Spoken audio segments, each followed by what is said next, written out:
Halo, selamat berjumpa kembali di channel Bermatematika.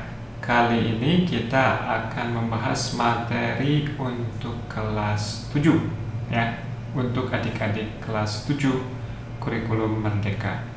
Pada video kita kali ini kita akan membahas tentang penjumlahan dan pengurangan bilangan bulat positif. Baik.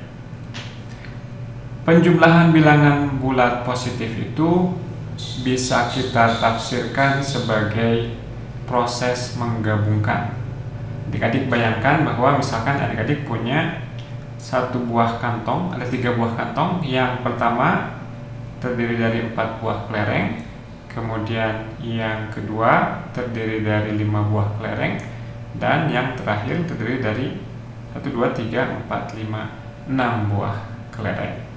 Nah, menjumlahkan bilangan itu serupa dengan kita menggabungkan semua kelereng dengan membuang kantongnya.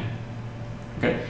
Untuk situasi yang pertama, di mana kita punya 3 buah kantong, ini bisa kita tuliskan sebagai penjumlahan 4 ditambah 5 ditambah 6. Nah, karena kantongnya dihilangkan ketika kita menggabungkan mereka, maka kita boleh menggabungkan yang mana saja terlebih dahulu. Misalkan kita bisa gabungkan dulu yang ini dengan yang ini, sehingga si penjumlahan tadi 4 ditambah 5 ditambah 6, ini 4 tambah 5 tambah 6 bisa juga kita tafsirkan sebagai 4 ditambah 6 tambah 5. Bagaimana bisa? Karena kita menggabungkan yang ini dulu dengan yang ini, kemudian baru yang ini. Dengan cara yang serupa, maka kita bisa melihat juga bahwa penjumlahan bersifat komutatif.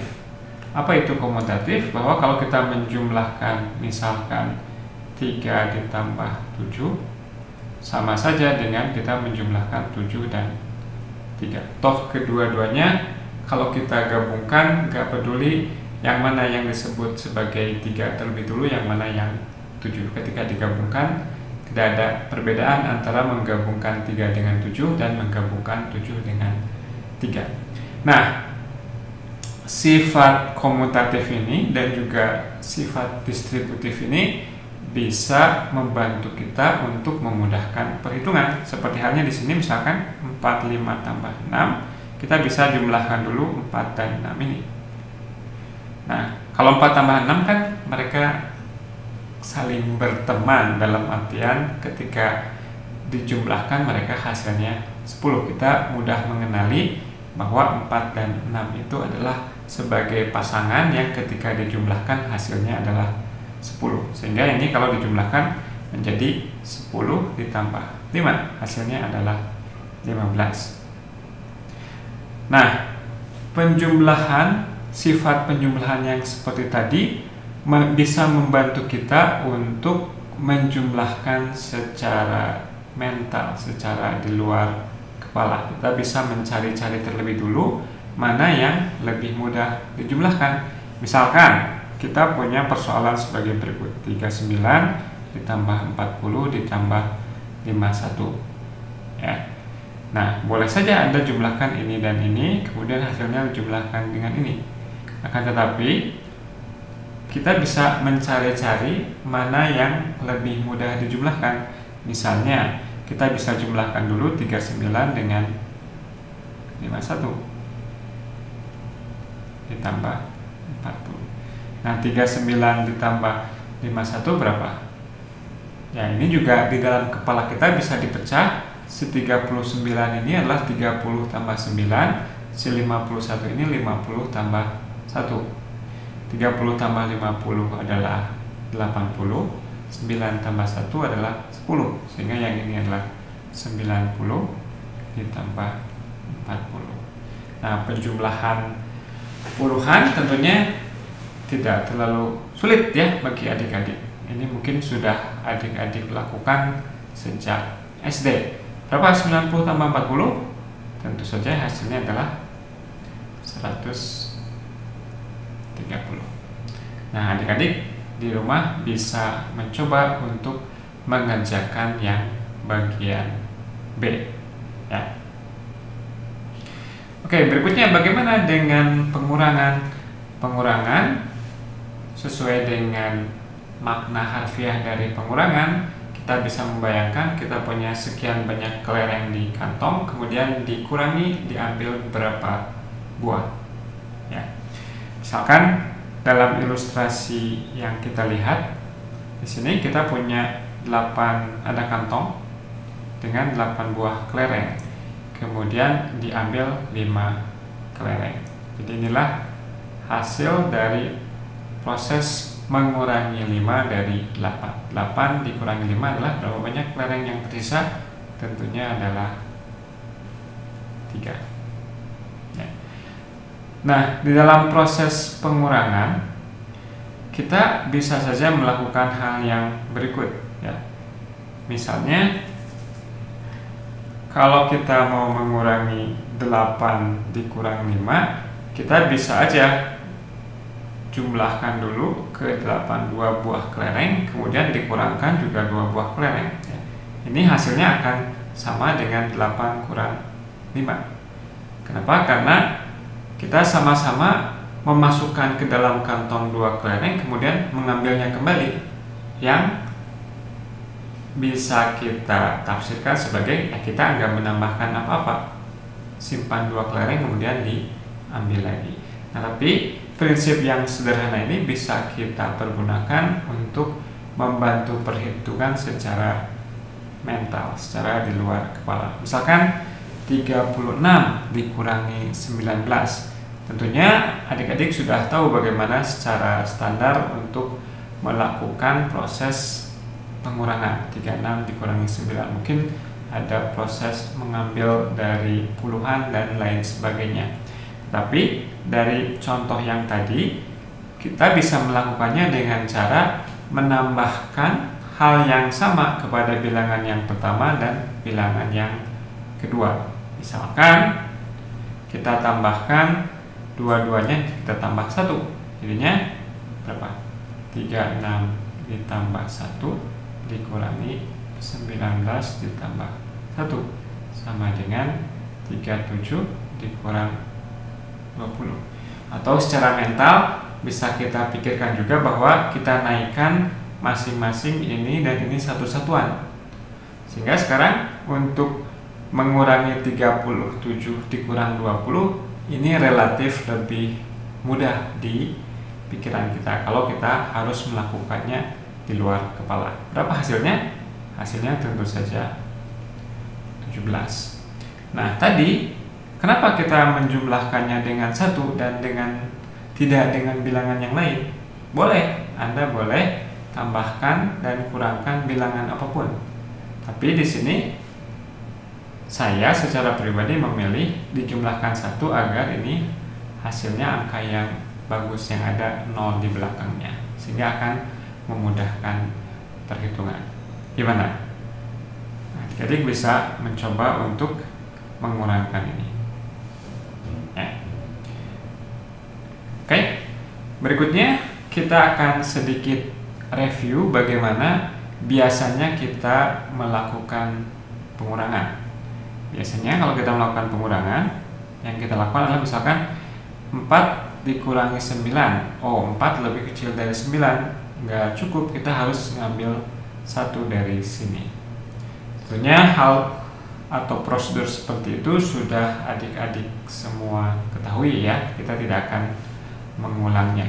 Akan tetapi di sini saya akan memberi penekanan kepada proses kreatif dalam melakukan matematika. Tadi kita punya prinsip bahwa ketika kita punya suatu bilangan, kita bisa pecah-pecah dia sesuai dengan yang kita inginkan. Atau ketika kita menggabungkan beberapa bilangan, kita bisa gabungkan dengan urutan sesuai keinginan kita.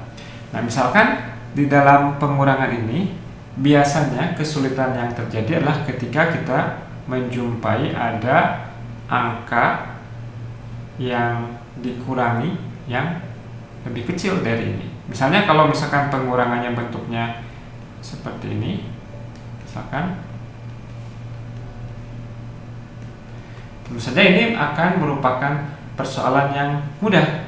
Kenapa? Karena setiap angka di atas selalu lebih besar dari angka yang di bawah, sehingga hasilnya tinggal 8 kurang 4, 4, 7 kurang 3, 4, 7 kurang 2, 5, 5 kurang 1, 4. Ini adalah hasilnya.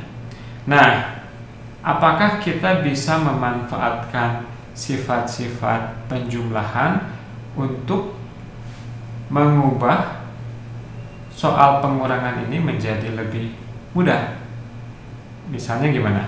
Misalnya kita bisa melakukan banyak hal. Katakanlah kita bisa melakukan prosedur seperti tadi. Ini kan 9 nih ya.